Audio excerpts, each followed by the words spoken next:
Ronaldo? Perdão, estava fechado meu áudio. Sem Então já deu problema. aqui o seu tempo, você já está aí na tela, né? Então você tem aí o seu último texto que você vai apresentar desse último bloco. Fica à vontade, pode começar. Vai precisar de um texto aqui, de alguma imagem? Não, agora é o texto do Leonardo. É o texto do Leonardo? Não, sou eu, desculpa. É a parte Agora do você me texto C. confundiu. Perdão. Agora eu me confundi. É o texto C, que é João 17, do 1 ao 3. Tá. Deixa eu pegar aqui primeiro, aí eu solto o tempo. Não precisa nem soltar o meu tempo, não. O Leonardo sabe. Eu quero que ele analise João 17, 1 a 3, o que diz. Não precisa soltar meu tempo, não, Tá, só isso. então Vai passar para ele. vou passar para ele, então. Tá certo. Leonardo Andrade, então você tem aí 8 minutos para fazer aí o comentário sobre o texto. Fica à vontade, pode começar. Então vamos lá. Não é dessa forma, não. A palavra, só voltando, né? Eu posso fazer isso no meu tempo. A palavra Elohim, ela é um plural de pessoa? Não falei isso. Não, aí você tem todos esses textos que eu botei aqui no plural. Mostra aí a tela aí, por gentileza, Naldinho. Mostra aí. Todos esses textos que eu botei no plural, você não falou de nenhum. Saiu pela tangente, correu, né? Não falou dos textos, não comentou, não fez nada dos textos. Você podia ter comentado. Você podia ter comentado sobre o plural no construto. É porque as testemunhas de Jeová não conhecem muito questão de gramática. Pediram o piloto, outra pessoa, para defender, mas o piloto também não sabe. Não sabe o que é um perfeito profético. Então, esses caras são ridículos nas suas interpretações. Quando você fala de interpretação, eu tenho tempo, eu posso fazer isso. Tá falando, quando você fala de interpretação, a interpretação judaica ela tem 4 níveis. Primeiro, se chama Peshat, né? Primeiro é Peshat, que é o literal. Depois, o Drash, que é a concordância. Tá? Concordância. Antes tem o Remes, né? Tem Peshat, Remes, que é alegoria ou alguma parábola, né? Depois o Drash, que é a concordância de texto, é o que nós fizemos aqui, entendeu? Então você não tem. Primeiro que você não tem, desculpa, com todo respeito à vossa pessoa, você não tem qualificação técnica para avaliar a minha competência nessa área de hermenêutica, né? Então vamos deixar isso para lá. Então vamos lá ao texto. João 17, de 1 a 3, né? O professor Leandro Quadros, ele quando analisa esse texto, ele fala assim, que esse texto é o texto da teologia de um texto só. Sabe por quê? Porque é calçado apenas em um texto. Quando tratamos de hermenêutica nesta ótica, vejamos o que pode acarretar. Olha o que eu escrevi aqui. Judas 1,4 vai dizer assim, porque se introduziram alguns que já antes estavam escritos para esse mesmo juízo, homens ímpios que se convertem em dissolução à graça de Deus e negam a Deus, único dominador e Senhor nosso. Quem é ele? Jesus Cristo. Ou seja, se Jesus é Deus, então Deus não é Deus, Deus antigo não é. Essa é a comparação desse texto que você fez. Vamos lá. Primeira carta de João 5,20. E sabemos que já o Filho de Deus é vindo e nos deu entendimento para conhecermos o que é verdadeiro. E no que é verdadeiro estamos, isto é, em seu Filho Jesus Cristo. Este é o verdadeiro Deus e a vida eterna. Se Jesus é o verdadeiro Deus, então o Deus do antigo é falso. Está vendo que vocês entram por uma ótica totalmente errada? O texto de João 1 a 3 é construído a partir da ótica que Jesus é o Deus encarnado. Sendo assim, você tem que avaliar Filipenses 2, de 6 a 11, que diz assim, que, sendo na forma de Deus, não teve por usurpação ser igual a Deus, mas esvaziou a si mesmo, tomando a forma de servo, fazendo semelhante a homens. Isso aqui é claro, olha, ele é na forma de Deus, ele fez semelhante a homens. Está claro o texto. Esse aqui é um erro de interpretação, mas, infelizmente, as testemunhas de Jeová não são incentivadas a fazer faculdade ou a estudar. E achado na forma de homem, humilhou-se. Por isso Deus o exaltou soberanamente, lhe deu um nome sobre todo nome. Olha a bomba que eu vou te mandar agora. Para que ao nome de Jesus se dobre todo o joelho dos que estão nos céus e na terra e debaixo da terra. Olha só. O rei Davi escreve: o Senhor Adonai diz ao meu Senhor Adonai: assenta-te à minha direita, faça os teus inimigos ao cabelo dos teus pés. Ó, sabe o que significa isso? Não cheguei ainda não, né? Não cheguei não. Não é isso não. E toda língua confessa que Jesus é o Senhor, né? Para a glória de Deus Pai. Ó, a Bíblia diz que eu sou o Senhor e não divido a minha glória com ninguém. Como que fica, Atafona? Esse texto aqui, ó, diz o Senhor ao meu Senhor: assenta-te à minha direita.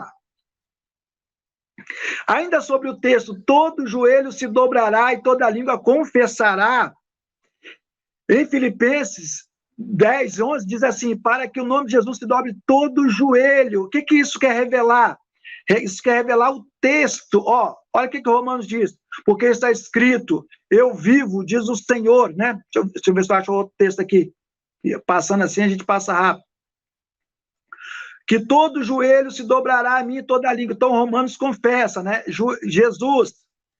Filipenses, em aramaico 2:11, vai dizer assim, eu vou ler para você. O Huleshon, de Moriohu, ele, né? Ru é ele. De Morio é o tetragrama do Antigo Testamento, é o próprio Jeová. Então, isso aqui se traduz como Jeová. Yeshu Mashihor. Então, toda língua confesse que Jeová, ele é Jesus, o Mashiach. Olha que lindo! Então, na língua aramaica, está dizendo que Jesus é o Mashiach. E Isaías 45 vai comprovar isso ainda mais. Se eu te provei naquele outro texto, agora eu vou te provar mais ainda. Por mim mesmo tenho jurado, já saiu da minha boca a palavra de justiça e não tornará atrás, que diante de mim se dobrará todo o joelho, e por mim jurará toda a língua. Atafona, eu te pergunto, se você quiser responder na próxima, você responde. Quem é que está falando aqui que toda a língua vai se dobrar? É Jesus ou é Adonai? Ou é Jeová? É Jeová que está falando? Se for Jeová, infelizmente, você está concordando comigo, porque o texto está dizendo, ó, Filipenses 2:10, e toda língua dobre e reconheça que Jesus é Senhor. Que lindo, Atafona, que lindo. Olha só, a profecia de Isaías 45, 23, é uma promessa do Eterno ao Deus de Abraão, Isaac e Jacó, que todos os dias irão, né, se ajoelhar e reconhecerão a importância do seu nome, pois temos usado no hebraico para jurará toda a língua, é o verbo Lisboa, que significa estar satisfeito, ter abundância. Com certeza podemos afirmar que Paulo está citando o livro de profeta Isaías nas suas cartas. Ó, e tem mais. Em relação a Jesus, o que isso quer dizer? A importância desse verso é que no hebraico a palavra confesse que Jesus é o verbo lehodot, que significa reconhecer. Logo em seguida vemos os termos Jesus Cristo é Senhor. Se você fosse ler em hebraico, ia estar lá, Jesus Cristo é Jeová. Mas como está em aramaico, é Moriô ou Mariá. Tá bom, Arafona? Então, aqui, ó, se você for ler esse texto, eu estou quase te convencendo, já trazendo para minha religião, eu te garanto. Muito bem. Antes de eu passar para o Marcelo Atafona, né, a fazer a participação dele, eu gostaria de pedir para vocês aí que estão acompanhando esse debate, né, que vocês dessem o joinha aí. Eu estou percebendo que tem pouco joinha para quantas pessoas estão assistindo, tanto no canal do Torales, tanto no canal aí do Leonardo Andrade, aqui do Atafona e também lá do professor Kleber Guedes. Então, por favor, pessoal, não deixe de dar o like, tá bom? Dá o like aí, ajuda os canais aí que estão transmitindo esse grande debate. Marcela Tafona, o seu tempo está na tela. Você tem aí 8 minutos para você fazer a sua análise da explicação do Leonardo Andrade. Fica à vontade, pode começar. Mas ele não explicou nada. Eu perguntei João 17, 1 a 3. Ele não leu o texto, ele não disse o versículo 1 está dizendo, o que o versículo 2 está dizendo, o versículo 3 está dizendo. Ele foi para um monte de texto e contou um monte de mentira. Primeiro que ele leu lá Filipenses 2, quando fala lá que Deus o exaltou. Para aí. Se Deus o exaltou, que Deus que exaltou Jesus que é Deus? Já te quebrou aí. Aí diz que Jesus é o Senhor para a glória de Deus Pai. Para aí, tem Deus Pai, tem Deus Filho, tem Deus Espírito Santo. Está vendo como é que você é da Assembleia dos Deuses? Aí você diz que lá é Moriô em aramaico. E daí que aramaico diz? Em português você pega a Bíblia lá, Almeida, as falsificadas, porque Almeida não colocou Senhor coisa nenhuma, ele colocou Jeová onde tinha o tetragrama. Se é Jeová ou não é outra coisa, ele colocou um nome próprio. Jeová, foi o que ele colocou. Eu tenho o PDF da Bíblia Almeida de 1850. Quem quiser pode pedir para mim. Então você vai dizer, porque lá no aramaico está lá Moriô, que é o Senhor. Fraude igual a que Almeida fez, colocando Senhor. Eu já te quebrei no teu vídeo, onde você diz que lá é Moriô, que eu mostro. Ali não pode ser Moriô, porque você diz que o tetragrama deve se pronunciar Yehová ou Yevá. Não é Adonai. Adonai que é Adonai não, Adon, que é Senhor hebraico. Não está Adon, está o tetragrama. Então você mente descaradamente como todo trinitário. E aí você diz aqui, que eu não comentei nenhum texto daquele que você colocou. Quem tem que comentar os textos que você coloca é você, não sou eu. Eu fiz o comentário do que eu tinha que comentar. E não de 700 mil textos que você coloca para eu comentar. Eu não tenho que te responder. Por favor, não fique chamando a atenção do público mostrando caderninho, não. Eu não faço isso no seu horário. Tá? Aí você diz que as TJs não conhecem hebraico. Aí eu pergunto a você, os assembleianos conhecem? Os batistas conhecem? Poucos assembleianos conhecem, poucos batistas conhecem. Tem Testemunho de Jeová também conhece. E outra, você mente quando você diz que as TJ pediram o piloto. Você tem prova disso? A cara não queima de imitar o diabo e contar uma mentira dessa. Não, você tem alguma prova de que as Testemunhas de Jeová procuraram Ronaldo Piloto para fazer alguma coisa? Desculpa ter que chamar de mentiroso, porque isso aí não é verdade. Certo? Aquele seu videozinho lá, o líder, é como se você quisesse dizer que eu lidero o Querubim, que eu lidero o Ronaldo Piloto. Aquilo ali, para mim, não está dizendo nada. Mas você não trabalhou o texto. Aí você citou um texto aqui, que você não disse qual é, do Antigo Testamento, que Deus não divide a sua glória com ninguém. Aí eu vou ler para você aqui, João 17, versículo 2, aliás, 22. Não, 21 e 22. Para que todos sejam um, assim como tu, ó Pai, és em mim e eu em ti. Para que eles sejam um em nós, para que o mundo creia que tu me enviaste. E eu lhes dei a glória que a mim me deste, para que sejam um como nós somos um. Você disse que Deus não dá a glória dele para ninguém? Se Jesus tem glória, Jesus é Deus, então os discípulos são Deus, né, seu Leonardo Andrade? Quando o texto lá de Isaías diz que Deus não dá a sua glória a ninguém e nem o seu louvor à imagem de esculturas, você quer falar alguma coisa, Leonardo? Você está... tá. Então, aquilo lá não dá glória para os deuses das nações que estavam à volta. Você tem que ver o contexto. Agora, vamos aqui em João 17, do 1 ao 3, ver o texto que você não analisou. Pode parar o tempo dele agora. Repete só o texto para mim, por favor.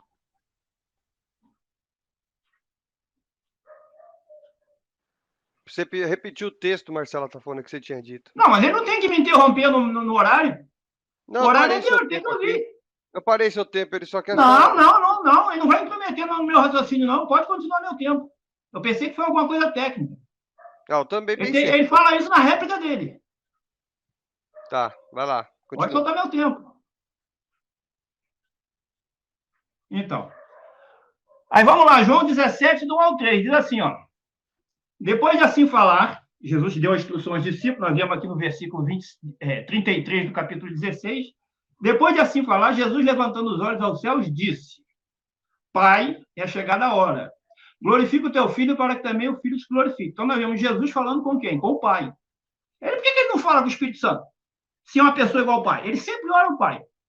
Aí ele vai dizer: E assim como lhe deste autoridade sobre toda a carne, para que dê a vida eterna a todos os que lhe tens dado. Então, Jesus reconhece que ele tem autoridade para dar vida eterna sobre toda a carne, mas essa autoridade não era dele.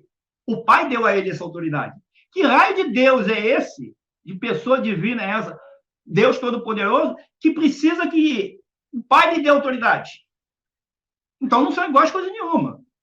Então o texto é claro. Assim como lhe deste, versículo 2, assim como lhe deste autoridade sobre toda a carne, para que dê a vida eterna a todos os que lhe tens dado. Exatamente o que eu falei, quem vai ressuscitar as pessoas é Jesus. Ele foi o primeiro e o último a ser ressuscitado por Jeová. As ressurreições, dar vida eterna, tudo está nas mãos do Cristo, porque a ele foi dada toda a autoridade no céu e na terra. Foi dada, porque ele não tinha. Quem deu, tinha para dar, e quem recebeu, recebeu porque não tinha. Aí vem o versículo 3, e a vida eterna é esta. Agora Jesus vai dizer, o que é a vida eterna? O que está envolvido na vida eterna? E a vida eterna é esta, que conheçam a ti. A ti quem? O Pai a quem ele está orando. Como o único Deus verdadeiro. Ele não disse que conheçam a ti, a mim e ao Espírito Santo como o único Deus verdadeiro. Ele diz que a vida eterna está em conhecer duas pessoas. O Pai dele como o único Deus verdadeiro e ele, Jesus Cristo, que foi o enviado. Por que ele não diz que é necessário conhecer o Espírito Santo de qualquer modo para ter vida eterna? Ele não fala. Aí ele disse assim, o Pai é o único Deus verdadeiro, seria Jesus um Deus falso? Não, não seria Jesus um Deus falso. Porque qual é o termo aí? Monos theos aletinos. Monos pode ser traduzido como único, sozinho, sem ajuda, sem companhia, desamparado. Então, o Pai é Deus verdadeiro, sozinho, sem ajuda, sem companhia, desamparado, não precisa de ninguém. Jesus é Deus falso? Não. Jesus é Deus verdadeiro? Mas não é monos. Porque ele só pode ter autoridade e poder porque ele admite. A vida eterna que ele pode dar é porque o Pai lhe deu. Tudo que ele tem, o Pai lhe deu. Ele não tinha nada. Embora ele seja o principal dos filhos de Deus, ele só tem porque Deus lhe deu. É ele quem diz, eu vivo por causa do Pai. Então, quando você vem e cita aí um monte de texto, aí você diz que o Leandro Quadros disse que é teologia de um texto só. Só se for na cabeça do Leandro Quadros, que não está aqui, mas com todo respeito a ele, só se for na cabeça dele e na sua. Porque a Bíblia tem um monte de texto que fala que o Pai é o único Deus verdadeiro. 1 Coríntios 8,6, Paulo fala isso. Todavia, para nós há um só Deus. O Pai, o Filho e o Espírito Santo? Não. O Pai, acabou. Jesus disse que o Pai procura aqueles, os verdadeiros adoradores, para adorarem a quem? O Pai, não é o Pai, o Filho e o Espírito Santo. Quando você diz lá que Jesus, todo joelho se dobrará e toda língua confessa que Jesus é Senhor para a glória de Deus Pai, já mostra. Deus Pai é um, Jesus Cristo é o quê? Senhor. E se você disser que em aramaico Moriô é o tetragrama, quando você pegar os textos lá que chama Abraão em aramaico de Moriô, você vai dizer que ele é o próprio Deus? Porque lá está Moriô. Quando se trata ele de Senhor, é Moriô, ou não é? Então, você não responde, você não analisou o texto, você foi para um monte de texto e não tratou. Por quê? Porque esse texto arrebenta com a doutrina da Trindade. Se o Espírito Santo fosse uma pessoa igual ao Pai e ao Filho, Jesus diria que conheçam a ti, a mim e ao Espírito Santo. O Espírito Santo Jesus nem cita. Assim como o Espírito Santo não sabe o dia e o fim, assim como o Espírito Santo não conhece plenamente o Pai e o Filho.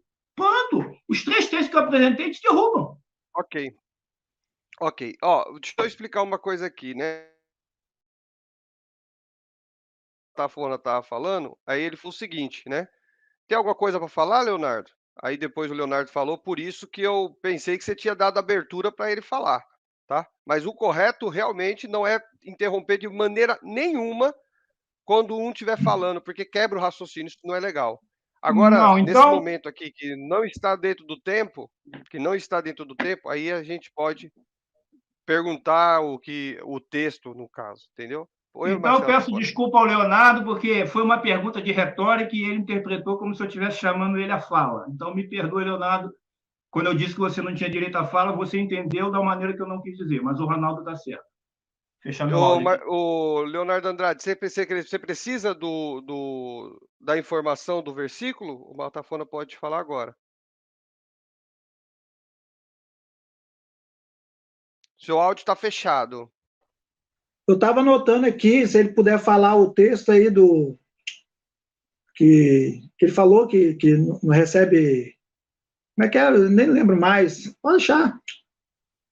É você que tem que dizer. Você disse que tem o texto lá que diz que Deus não divide sua glória com ninguém, Jesus tinha glória. Você que sabe. Não, você não eu falo o texto. Não, Se se for falar, parafraseou, você que é Isaías, mas você não citou o texto. É você que tem tá que saber, bom. não foi eu que citei o texto. Não, coloca meu tempo. Deixa. Cabeça não Tá bom, é porque eu não 3 quero dizer, não. minutos. Beleza, 3 minutos para tréplica, fica à vontade, mas o Leonardo Andrade está o tempo na tela, fica à vontade, pode começar. Então vamos lá, tipo assim, eu tô vendo que o Atafona já está nervoso, né?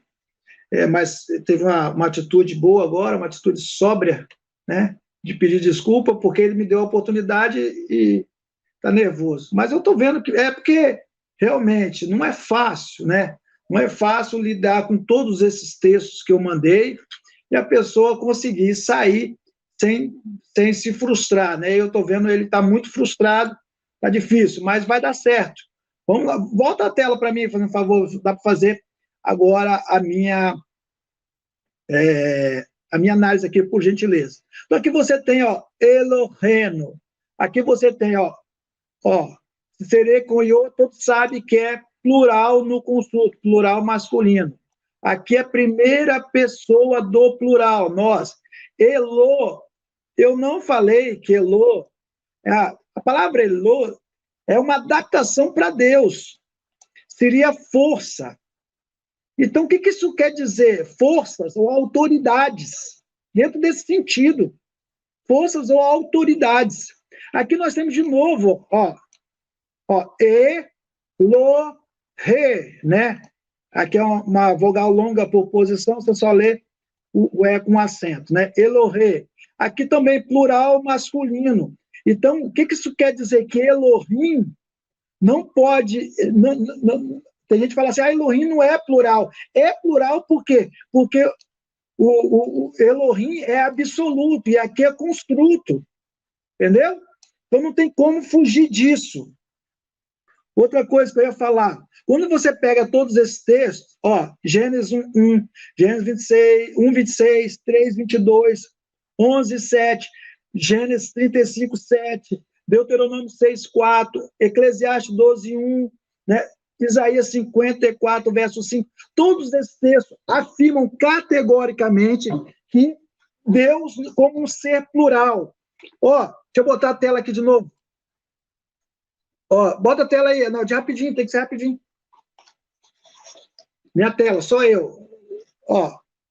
Aí, Bota eu na tela, meu filho. Meu tempo tá passando aí, Aí. Sabe o que é isso aqui, Cadê? É o Zohar.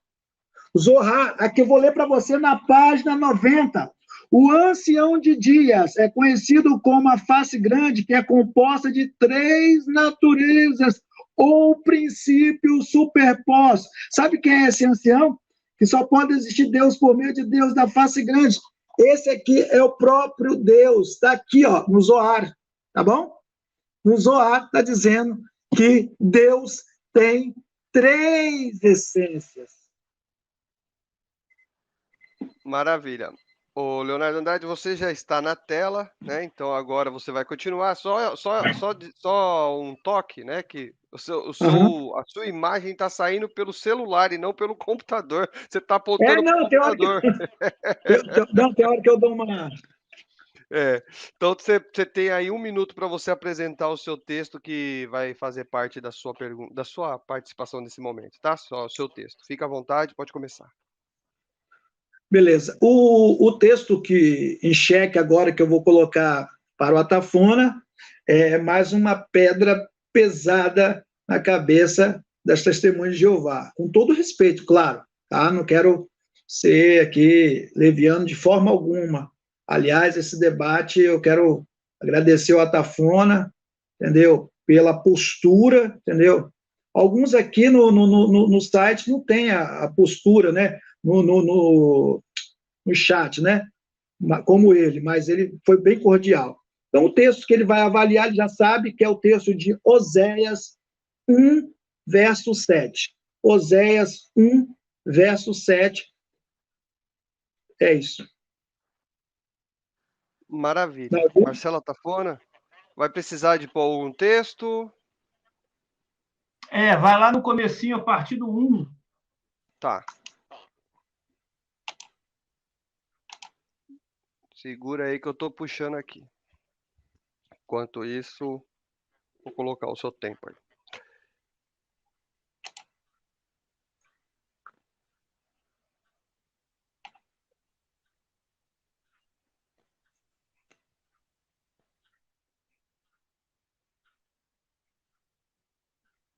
Então, eu e o Leonardo, enquanto não tem aí, não vou falar nada do texto ainda não.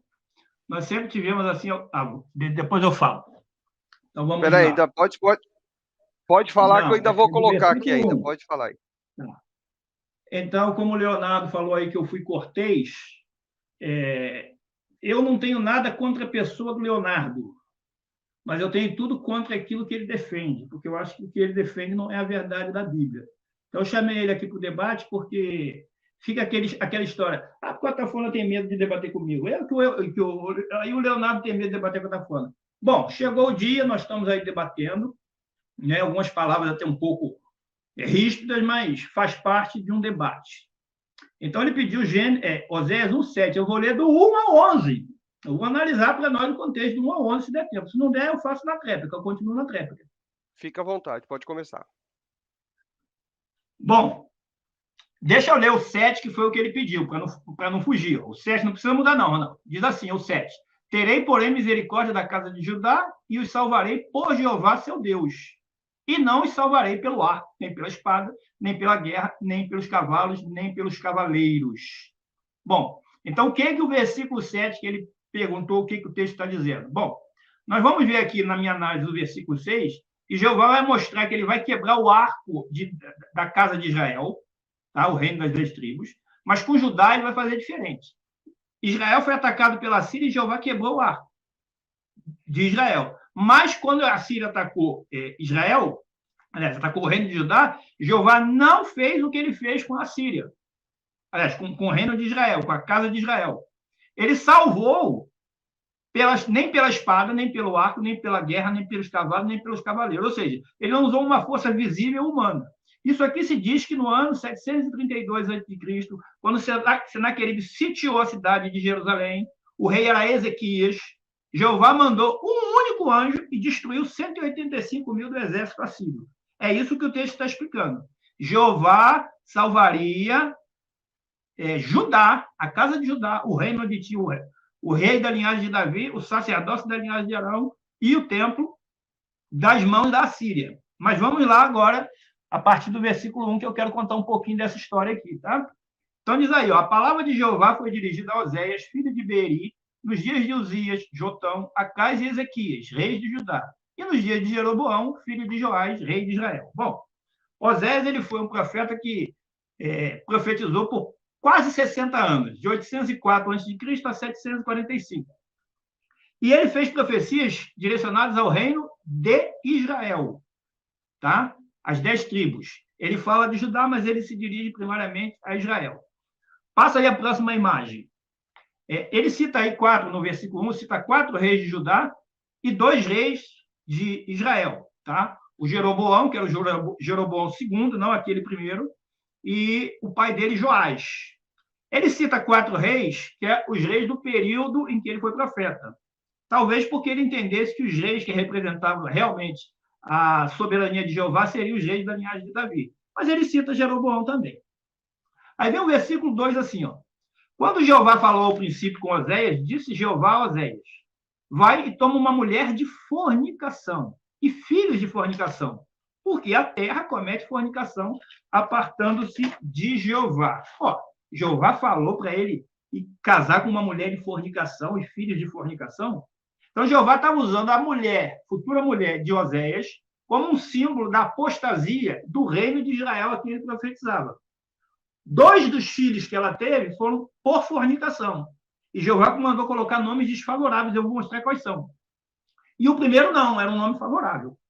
Passa a próxima imagem, parte 3. 3 e 4. Foi-se, pois, e tomou a Gomer, filha de Diblaim, ela concebeu e deu à luz a um filho. Disse-lhe Jeová, deu à luz a um filho. Disse-lhe Jeová, põe-lhe por nome Jezreel, porque ainda por um pouco de tempo eu visitarei o sangue de Jezreel sobre a casa de Jeú e farei cessar o reino da casa de Israel. Bom, então, ele se casou com Gomer, ela teve um filho, Jeová disse, coloca o nome de Jezreel. Aí ele vai, coloca esse nome de Jezreel, e Jeová diz que iria fazer o quê? No versículo 4, ele iria visitar o sangue de Jezreel sobre a casa de Jeú. Por quê? Porque Jeú matou Jeorão, filho de Acabe, que morava em Jezreel, mas ele não acabou com a idolatria da adoração dos bezerros que tinha lá em Jezreel. Então, ele foi culpado de sangue. Jeová disse que iria vingar e acabar com a dinastia de Jeú, a casa de Jeú. Isso aconteceu quando Zacarias, trineto de Jeú, foi morto por Salum e se tornou rei. Então, Jeová vingou. Isso não tinha nada a ver com o Jezreel lá do tempo de Acabe. Aí passa agora o versículo 5 e o versículo 6. O versículo 5 e o versículo 6. Ele vai dizer assim, ó: naquele dia quebrarei o arco de Israel no vale de Jezreel. Perdão, vamos ver aqui o 4. Não, 3 e 4. O 4. Disse-lhe Jeová, põe por nome Jezreel, porque ainda por um pouco de tempo visitarei o sangue de Jezreel sobre a casa de Jeú e farei cessar o reino da casa de Israel. Aí vem o versículo 5 que diz: naquele dia quebrarei o arco de Israel no vale de Jezreel. Como é que Jeová quebrou o arco de Israel? O arco ali significa a potência de guerra. Jeová quebrou esse arco quando ele permitiu que a Síria levasse o reino de Judá, ou melhor, de Israel, ao cativeiro no ano 732. Aí vem o versículo 6. Ela tornou a conceber e deu à luz a uma filha.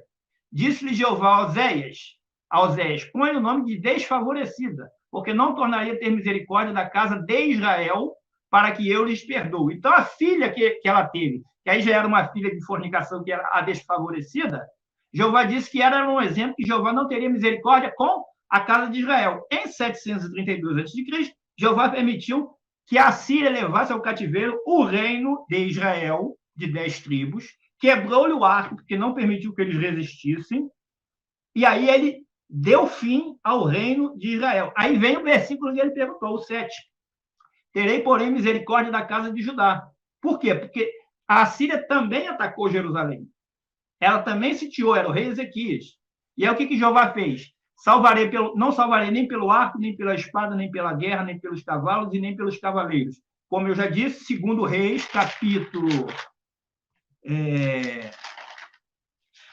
segundo Reis, capítulo 10, 30 e 31, diz que Jeová, por meio de um anjo, destruiu 185 mil. Então, Jeová cumpriu a promessa. Não salvou o reino de Israel, mas salvou o reino de Judá. Então, o versículo 7 que ele perguntou diz respeito a quê? A promessa de Jeová de salvar Israel por uma forma milagrosa, e ali é Jeová quem salvou, de uma forma milagrosa. Eu acredito que eu sei o que ele vai falar para mostrar, defender a Trindade nesse texto, porque o objetivo era de mostrar textos para defender Trindade. O termo é Deus é uma Trindade? Eu quero ver ele mostrar Trindade nesse texto aí. A pluralidade nesse termo, que eu acredito que eu sei qual é que ele vai usar. Não é se é pluralidade, é Trindade. Trindade é Pai, Filho e Espírito Santo. Eu quero ver mostrar Pai, Filho e Espírito Santo nesse texto. Eu disse que até o 11 não vai dar tempo, mas na minha tréplica, eu vou ver se eu consigo falar o restante do texto.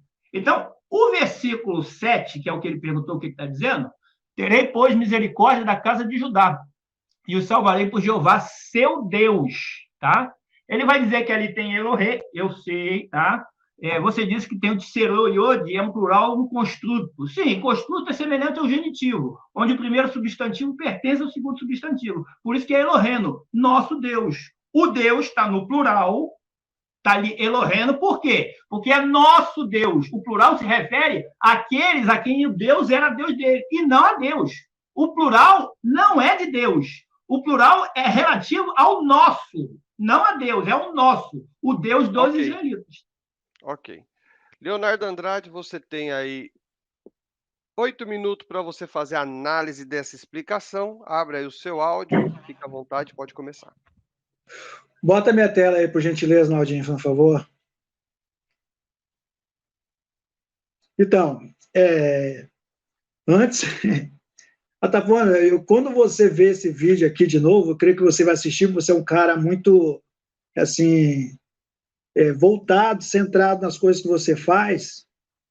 Repito, não tenho nada contra nenhum testemunho de Jeová, eu gosto de você, gosto do Adriano, tá? Às vezes a gente somos ríspidos mesmo, e você agora, tá? Mas você vai ter vergonha das suas respostas, principalmente a de Jeremias e essa aqui, entendeu? Você não respondeu nada, você contou a história do texto, você não falou de Trindade. Cadê? Então vamos lá, o texto é esse aqui, ó. Eu não vou ler para você, tá? Bet, Yehudá. Vamos lá, vamos, senão a gente perde tempo.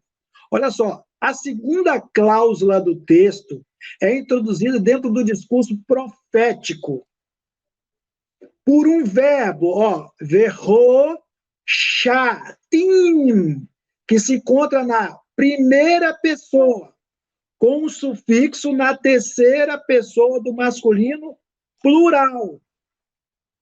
Na temporalidade do aspecto verbal, que é vecatal, usado comumente como linha principal em discursos proféticos. Esse verbo desempenha uma ação ativa causativa, envolvendo sujeito e subsujeito. Vou marcar aqui, que você talvez não entenda. Ele envolve sujeito e um subsujeito. O que isso quer dizer? Ele vai falar de uma pessoa, mas ele vai envolver outra no texto, tá bom? Sempre vai envolver. Ou seja, quando o sujeito faz com que o subsujeito, nessa ocasião, pratique a ação. Então, é o sujeito que faz com que o subsujeito pratique a ação. Então, essa voz ativa aqui é do subsujeito, né? Nesse caso, quem fala na primeira pessoa é o próprio Eterno, que é o Pai, prometendo a salvação para quem? Para aquilo que você explicou bem, você pregou bem. Porém, essa salvação, segundo o discurso profético, seria dado e efetuado mediante a um subsujeito, que está relacionado dentro da construção da Jeová, né? Vamos fazer assim, Bar Jeová. Essa construção é formada por preposição mais substantivo próprio, que seria o tetagrama. A preposição ba aqui desempenha a função exegética de interesse. Essa função é vista como sendo usada no proposto interesse de proteção e salvação, no que mostra claramente que essa função seria efetuada pelo portador do tetagrama sagrado. Nossa! Está entendendo o que eu estou falando, Atafona? Que aqui é o subsujeito, não é o sujeito, é o subsujeito. Uma espécie de um segundo ser divino, que porta também o nome sagrado. Olha só! Esse subsujeito, no texto, ele porta o nome sagrado, ele é um ser divino. Se você falasse, não, ele é só um ser divino, beleza. Mas você tem que aceitar também que ele porta o nome do Eterno. Ou seja, temos aqui um segundo sujeito que efetuará a salvação à casa de Judá, prometida pelo primeiro, que fala na ação verbal, voz ativa, expressa na primeira pessoa. Esse subsujeito é visto dentro desse discurso profético como Eloheihem, o Deus deles. Ou seja, você tem alguma dúvida que se trata de Jesus? Vamos continuar. A expressão aqui construída por substantivo sufixo na terceira pessoa, traduzido Deus deles, traz a conclusão dessa segunda cláusula, como um complemento onde enfatiza a divindade do segundo ser, reconhecida como Deus deles, e é responsável pelo ato da salvação futura que viria, concluindo que nessa segunda cláusula temos a presença de duas pessoas divinas, expressa dentro desse discurso profético. Com o meu tempo ainda, né? Eu acho que... Mas vamos lá. Gênesis 19, versículo 24, para complementar o que nós falamos. Jeová, aqui é a tradução de vocês, eu coloquei aqui, fez chover enxofre e fogo sobre Sodoma e sobre Gomorra, da parte de Jeová, desde o céu. O texto atesta claramente que Jeová, né, da terra e outro Jeová do céu, indicando uma demonstração clara da pluralidade divina. A tradução literal seria o quê? E fez Yahweh descer fogo do céu por parte de Yahweh. O gênero literário aqui é narrativo. Se você falar, não, mas Gênesis 4:23 tem um texto igual, similar. Não, lá é poesia de paralelismo sinonímico. Então não pode ser a mesma coisa. Em um mesmo texto temos dois Yahweh em regiões diferentes. A estrutura também está invertida. Pois primeiro vem o sujeito, depois o verbo.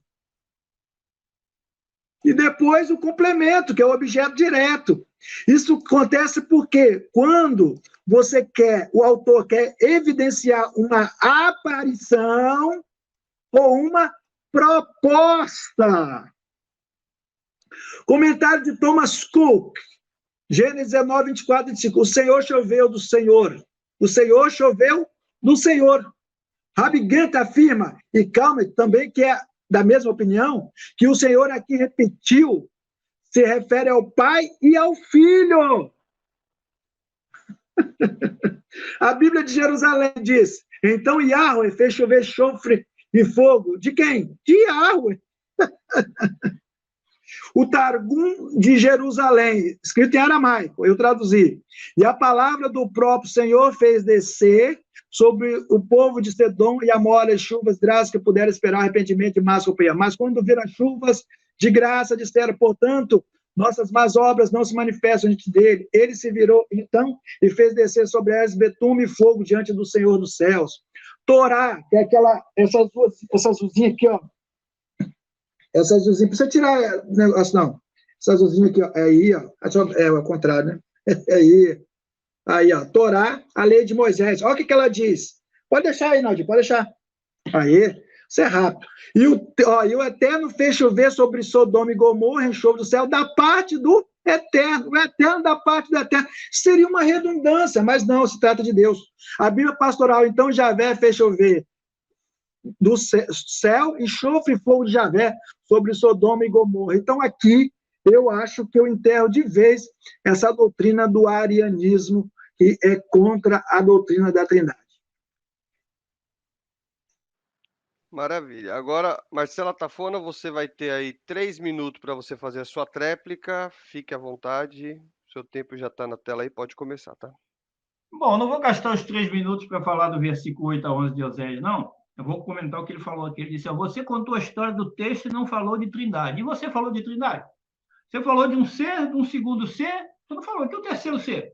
Você também falou de Trindade. E outra, eu não tenho que contar Trindade no texto que você propôs. Quem tem que contar Trindade no texto é você, porque o texto foi proposta sua. Eu tenho que mostrar que não tem Trindade. Então, você quer inverter a situação. Aí você disse que tem um subsujeito, uma espécie de segundo ser divino. Beleza, um segundo ser divino. E cadê o terceiro ser divino? Você tinha que apresentar texto para provar Trindade. Você mesmo, na sua dissertação, na sua réplica, você não provou Trindade. Aí você diz que Elohim, o Deus deles. Sim, Deus deles. Está no construto também, ou não está? Seria uma espécie de, como se diz no hebraico, genitivo. Aí você falou lá, Gênesis 19:24, fez chover fogo de Jeová, da parte de Jeová. Então vamos ver Isaías 45:18? Você disse que um Jeová na terra, um Jeová no céu, né? Então vamos ver aqui, ó. Dá para você colocar aí na tela para todo mundo ver, Ronaldo? Opa, perdão. Saiu aqui da... Ô, gente, espera aí. Aqui, voltou. Tá aqui, ó. Você disse que tinha 2 Jeová, né? Olha como é que a Bíblia joga você no chão. Pois assim diz Jeová, isso aí é Isaías 45:18. Pois assim diz Jeová, o Deus que criou os céus, não os deuses, como se fosse 2 Jeová, 3 Jeová. Pois assim diz Jeová, o Deus que criou os céus, que formou a terra e a fez, ele a estabeleceu, não a criou para ser um caos, mas a formou para ser habitada. Eu sou Jeová, não nós. Eu sou Jeová, e não há outro. Então não tem um Jeová na terra, um Jeová no céu. O problema seu, Leonardo, é pegar e ficar citando um monte de texto só para dizer que, peguei o Atafona, que eu citei o texto, ele não soube responder, porque isso, porque aquilo. A proposta foi trabalhar o texto proposto. Você mesmo trabalhou o texto proposto, você disse o que você quis dizer, mas você mesmo, as pessoas vão poder ver que você fala ali de duas pessoas. Então, seu texto não pode trabalhar com trindade. Você tinha que mostrar textos para defender trindade. E você, nem no texto de João, aliás, de Apocalipse 1, 17, quando você quis mostrar que Jesus era o Jeová do passado, não que Deus é uma trindade. O texto de Jeremias, a mesma coisa, e o texto de Oséias, a mesma coisa. Todo trinitário trabalha. Jesus é Deus. O ponto não é Jesus é Deus, o ponto é Deus é uma trindade. Você não conseguiu mostrar trindade em lugar nenhum. E outra, não adianta querer fazer graça, que eu estou convencendo a levar. Tá? Não vai levar. Não vai, porque eu não acredito na mentira. Ok, Marcela Tafona, você já está aí na tela, então nós já encerramos aqui as participações. Você vai ter aí 4 minutos para fazer a sua conclusão. Você falou que tinha um vídeo, você me passou aqui o link. Tem um minuto só para eu poder já deixar preparado? Fique à vontade. Eu não vou falar aqui do debate, não. Vou só agradecer o pessoal aqui, né? Ó, eu queria agradecer. Qual que é o minuto aqui que você vai precisar? Fala a partir do 17. Tá? Então, agradecer o pessoal que está aí no chat, que está privilegiando aí o debate, assistindo. Raciocinem, voltem depois no vídeo, ouçam bem o que o Leonardo falou, ouçam bem o que eu falei, tá? Pesem bem. Quero agradecer o João Pedro Torales, que se dispôs a transmitir, e outros que talvez estejam transmitindo que eu não sei, tá? Então, agradecer a todo mundo e agradecer ao Leonardo, porque aceitou. Eu brinco aí com o Leonardo, chamando ele de Leão da Montanha, porque quando nós marcamos lá a primeira vez, ele teve os problemas dele de saúde, ainda bem que ele não infartou hoje, né? Que ele já infartou 5 vezes, e ainda bem que ele não infartou, né? Espero que depois ele não infarte. Então, agradecer ao Leonardo, as brincadeiras que eu chamo ele de Leão da Montanha, não tem problema, ele mesmo não liga para isso. Tem gente que acha que eu estou sendo ofensivo. Inclusive, quando eu conversei com ele para nós fazermos esse debate que seria em 2 dias, eu mandei para ele um link lá do pastor Mauro, que o nome do link é Quem é o verdadeiro Leão da Montanha? Ele até brincou comigo, pô, mas o Leão da Montanha sou eu. Então, entre eu e ele, eu chamo ele de Leão da Montanha. Ele não se sente ofendido. Chamo ele de Dr. Stente, ele sabe porque também não se sente ofendido. As nossas divergências estão no campo dos raciocínios. É isso que eu quero deixar claro aqui. Bom, agora pode soltar o vídeo, é a minha conclusão, né? Meus 4 minutos. Deixa de soltar que eu começo a falar. Eu vou colocar com o áudio, que eu tinha esquecido de selecionar aqui o áudio. Sem problema. Então, por isso que eu tirei, mas eu já vou colocar agora. Só pode soltar então, né? Pode. Tá. Não, solta o meu tempo, depois você solta o áudio, que eu quero falar um pouquinho antes. Então, quando eu disse que eu ia passar um vídeo de um professor, é o professor Euler Lopes, que é outra pessoa que eu também não tenho contato com ele, mas pessoalmente não tenho nada contra, até porque não conheço. Esse vídeo aí foi no dia 22 de abril que ele participou do canal do Isaías Navi, e ele falou sobre hermenêutica, e ele disse de uma sigla, OICA, Observação, Interpretação, Correlação e Aplicação. E o senhor Leonardo Andrade, lá em Apocalipse 17, aliás, 1, 17 e 18, ele relacionou o texto de João, de Apocalipse 1, 17, com Isaías 44, 6, para dizer que Jesus é o Jeová, porque é o primeiro e o último. Solta o texto para ver a lambada. Pega esse livro aí, Leonardo, lá para o Euler, que faz parte da liga lá. Pode soltar o áudio.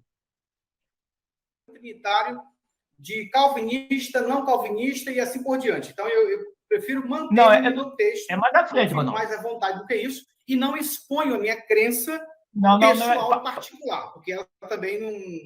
Projetei de 2016, na época... Isso, pode deixar. Pode deixar aí.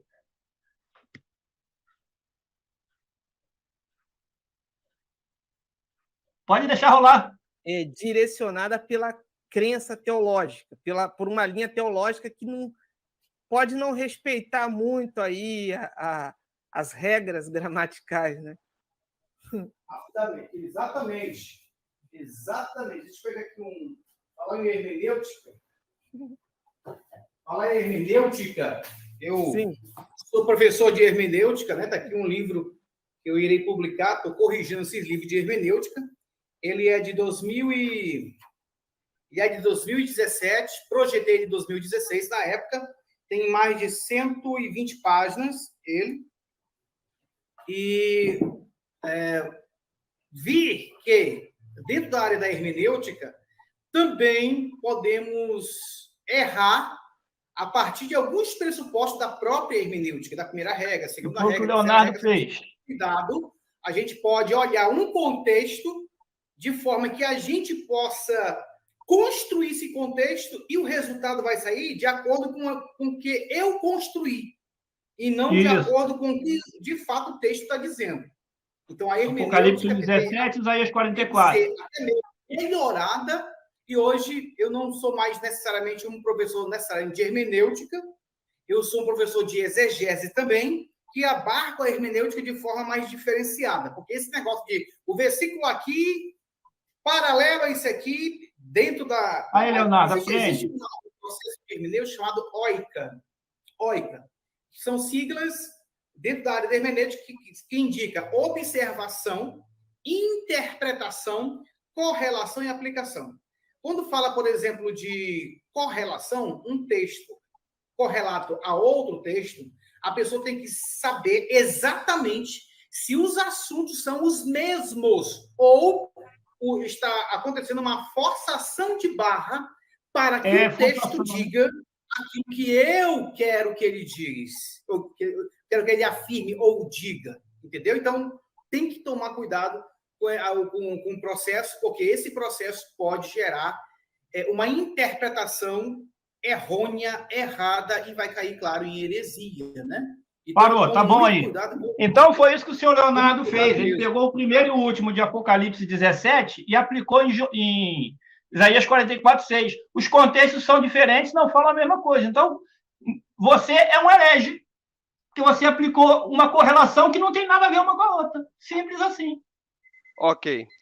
Leonardo Andrade, você vai ter aí 4 minutos para você fazer a sua conclusão. Você fica à vontade aí, pode começar. Pode abrir o seu áudio. Então, pessoal, nós vemos o desespero da Tafona, né, em querer mostrar algo, né? Ele mostrou um vídeo aí do professor Euler, que não diverge nada daquilo que eu falo. Eu sou professor também, ó o livro aqui. Cadê? Aqui, ó. Hermenêutica, Leonardo Andrade. Eu escrevi para várias instituições, só que esse aqui já estava mais perto. Aí eu vou ler para você que na página 28 tem um método analítico. No método analítico, você faz o quê? Observação, interpretação, correlação. O que é correlação? É a junção de várias passagens relacionadas ao texto em questão. Beleza, isso aqui é uma. Aqui no início desse livro, eu falo sobre o... Travou aí não, né? Não. Eu falo sobre o Pardês. O que é o Pardês? É o método judaico de interpretação. Então, ele falou que não existe. Então, toma aí que é de graça. Que é o Peshat, que é o método literal, Remes, alegoria, parábola, Drash, que é concordância do texto. Todo judeu vai fazer isso. Então, você pega o comentário de Rashi, vai ter concordância de texto. Então, ele falou que não existe. É porque eles não estudam, as TJ não estudam hermenêutica, não sabe o que é isso. Eu nem me frustro de fazer um tipo de pergunta ou alegação dessa, porque eu sei que eles não estudam. Aí não tem esse tipo de conhecimento. Eles ficam em base, não compram livros, ficam em base de aplicativo, e esses aplicativos acabam levando o cara para o brejo. Olha só, esse outro livro aqui. Esse outro aqui, ó. Kenneth Bale, com D.A. Castle, D.A. Castle, né? Que o Átila falou para mim, um abraço, Átila, Deus abençoe, meu professor. Tamo junto. Então, esse livro aqui, ele é todo baseado em comparações. Quem tiver oportunidade pode comprar. Excelente livro. É todo baseado em comparações entre o antigo e o novo. Como que o Atafona tem a audácia de falar que hermenêutica não tem isso. Então, foi um tiro no pé.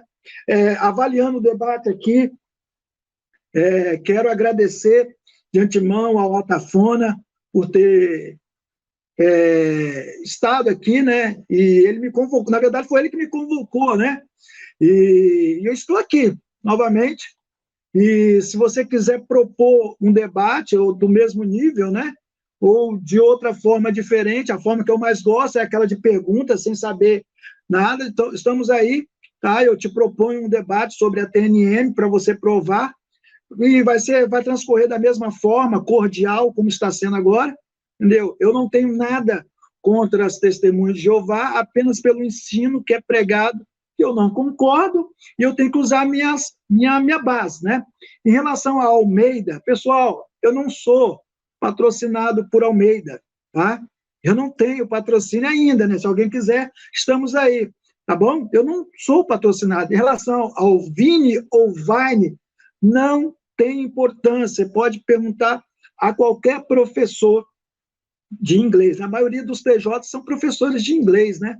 Mas você pode, se eles fossem um pouquinho mais, alguns deles fossem mais, eu ia falar, não tem nada a ver, não. Você pode falar, porque você tá no Brasil, entendeu? E, às vezes, nome próprio, não se usa isso, mas não tem problema, né? Eu vou seguir o que eles me solicitaram, é Vine, então vamos lá. Entendeu? Em relação ao doutor Stent, eu não ligo mesmo, é um gesto de amizade, considero a Tafona demais, e Deus abençoe o conhecimento dele a cada dia. Tá certo, então...